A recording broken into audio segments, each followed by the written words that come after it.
Oftentimes, it's the women senators, Democrats and Republicans, who can cross party lines, who can find that common ground, build consensus, and then move legislation forward.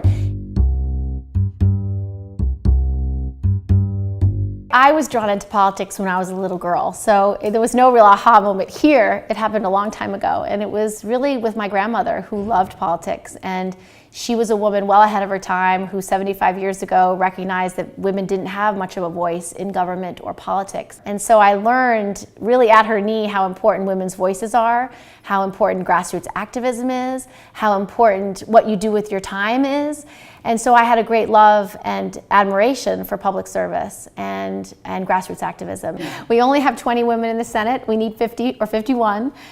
We only have 18% in the House of Representatives. Again, it should represent the nation. We should have women representing the full population of the United States. And I think when women's voices are heard, outcomes will be better. Oftentimes I see an issue as a mom. So even sexual assault in the military, I imagine, what if this happened to one of my two sons? I just spent the last 45 minutes talking to two survivors, men who were raped in the military. Something has to be done on their behalf.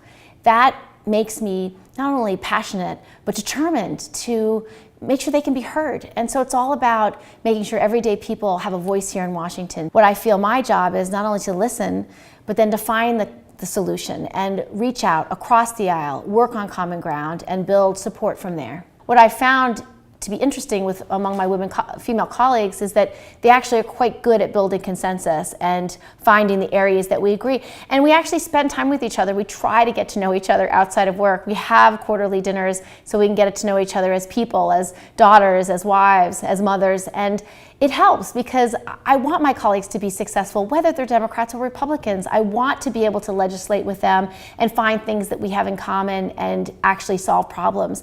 And that seems to be a shared characteristic amongst the women in the Senate.